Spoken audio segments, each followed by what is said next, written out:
Balik Kumyu ang tawag natin sa mga volunteer na matapos makabisita ng minsan ay taus-pusong nagbabalik upang muling maglingkod sa ating komunidad. Ngayon, samahan ninyo kami at kilalanin ang isa sa mga masisipag nating Balik Kumyu volunteer.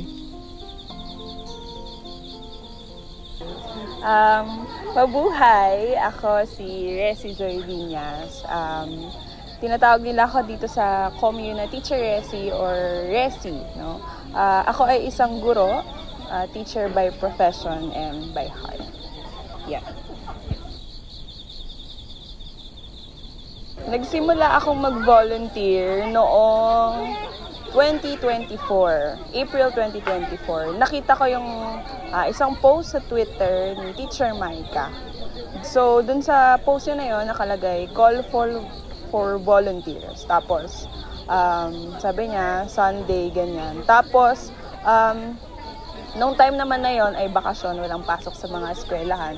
So, sabi ko, matagal ko nang nakikita yung mga post niya since matagal ko na rin nakita or following si Teacher Maika.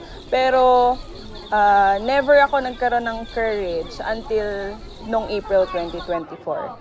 Nung nakita ko nga yung post na yun, nag-reach out ako. Tapos, sabi ko, paano ba mag-volunteer? Tapos, ano yung mga pwede kong gawin? Or kailangan ba teacher? Kasi nga, parang naisip ko teacher naman ako. So, makakatulong ako. Yun. Tapos, pinorward niya ako sa Facebook page ng Liwanag at Dunong. Tapos, nung time na yun, naalala ko parang 1 week week after nung nawala din si Nanay Lily. So, hindi ganun pa ka-responsive yung tao, mga volunteer din that time. Kasi nga, syempre, grieving pa sa pagkawala ni Nanay Lily. Nalaman ko lang din yon nung nakapag-volunteer na ako na that same week pala. Yun, nawala si Nanay Lily, tapos naipalibing nga siya. So, yun, dun siya nag-start, basically, sa isang Twitter post. Tapos, simula nun, ako lang mag-isa, yung pumunta. Kasi nga, parang, gusto ko lang din talaga siyang itry. Although, gusto ko lang mag-imbita nun or maghanap ng kasama. At syempre, ibang tao yung mga kasama ko. Ayun, I had the courage nung time na yun para do it alone. Yan, volunteer.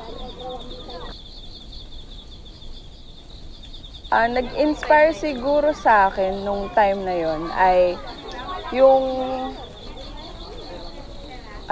parang, nung nakita ko kasi yung page, since after nga nung post, dumirekta ako sa page. Yung nakita ko nga yung page, parang nakita ko yung maraming bata, yung mga Aita Bulilid. So parang sabi ko, ma-enjoy ko since nga yung profession ko ay may kinalaman sa mga bata. So yun yung nag-inspire sa akin. Yung nakita ko yung mga picture ng mga bata. So parang sabi ko, kung ano yung ginagawa ko sa classroom, maa-apply ko din naman pala. So yun, kaya ako nag-go din that Sunday.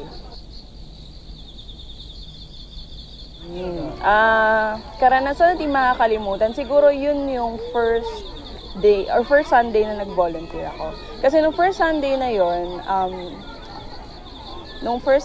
yon, nag-usap kami nila, hindi pa nagsa-start yung klase. Nasa loob pa lang kami ng Aita Learning Center. Tapos, yung time na yun, mga nagbabasa yung mga bata sa mga libro.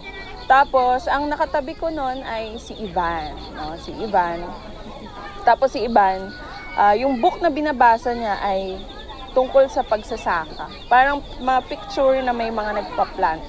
Tapos, nung time na yon, tinuturo niya sa akin na ang pagsasaka daw ay base sa panahon. Hindi mo siya pwedeng gawin buong taon. Yun, yung time na yon, nagkwentuhan kami ni Ivan hanggang sa, ang naalala ko sa kanya, yung huling sinabi niya sa akin ay, "Ate, bumalik ka." Yon. Tapos, sabi ko sa kanya, sige, nangako akong babalik at magsasama pa ng mga kaibigan. So, simula nung buwan na yon, buwan-buwan akong bumabalik. Kung hindi man buwan-buwan, ay tuwing ikalarong buwan. At talagang minimake sure ko na meron akong makakasamang kaibigan tuwing babalik ako. Parang paraan na rin ng pagtupad ng pangako. Sobrang laki kasi parang dati ang iniisip lang or ako, ang nagiging concern ko lang ay ang mga tao na nakapaligid sa akin. Kung hindi lang ang sarili ko, mga pamilya, mga mahal sa buhay. Pero nung mas naging lubog ako at nakihalubilo, natuto akong makipamuhay sa ating mga kapatid na Aita. Mas natutunan ko na ang lahat ng ating ginagawa ay hindi lang dapat para sa ating mga sarili, kundi para rin sa ibang tao. Kasi ang paglilingkod naman ay walang pinipiling edad, walang pinipiling kasarian. Ito ay dapat bukas sa lahat. Ganon din dapat tayo. Tayong mga volunteer, it's a privilege, no? Hindi natin siya hindi natin siya Medal of Honor or Badge of Honor na sinusuot na isa akong volunteer, no?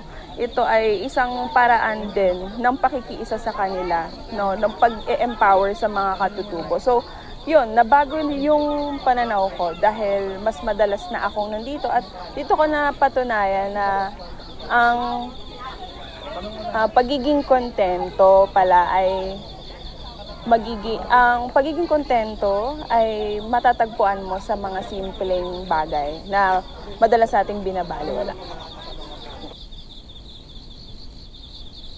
Malaking hamon, siguro yung pagiging consistent na every Sunday at least, no, makapunta.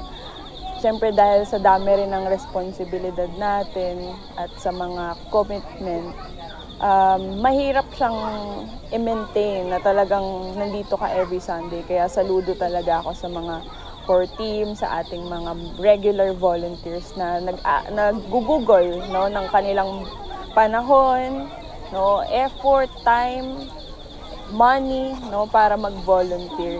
Isa yun sa mga challenges, yung maging consistent. Napakahirap kasi niya. Kaya naman pag feeling ko ay, kunyari may isang buwan na hindi ako nakapunta, minimake sure ko na mga musta man lang sa mga member or sa mga volunteer or kahit kapag nakakakita tayo ng mga kulang na pang food support, nag-aambag din tayo kahit kakaunti para lang mapa-feel natin sa mga kasamahan natin dito sa LD at sa commune na hindi natin sila nakakalimutan despite of our busy schedule or mga commitment sa labas ng commune. Siguro ngayon wala. Kasi tuwing babalik ka sa commune, makikita mo yung pagiging masigasig ng mga learners natin, hindi lang ng mga bulilit, kundi pati ng mga nanay at tatay natin dito. Kaya parang nakakahiyang tumigil, nakakahiyang huminto sa pagiging volunteer kung ganito naman yung inuuwian mo linggo-linggo. Sobrang halaga niya dahil bilang ang mga katutubo nga ay bahagi ng pambansang minorya, sila yung madalas na nakakaligtaan, madalas na binabaliwala or hindi napapansin, hindi napapakinggan. So, bilang mga volunteer, isa sa mga trabaho natin ay talagang i-empower sila or i-encourage sila na meron kayong lakas, kayo ang lakas at matatalino kayo, mahuhusay kayo. Kailangan lang talaga nila ng suporta. So hanggat may mga volunteer na pumupunta dito sa commune every Sunday, sa tingin ko ay hindi mawawalan, no, hindi mawawalan ng gana or hindi mawawalan ng pag-asa yung ating mga katutubo sa pag-aaral at sa pagkakaroon din ng buhay na maayos, no? Ang pagpunta dito sa commune ay isang karangalan, no? Sabihin man natin na mapapagod tayo pagdating dito, pero yung pagod na yun ay mababaliwala. Kung ang dadatnan mong mga mag-aaral ay napakasigasig, napakasipag.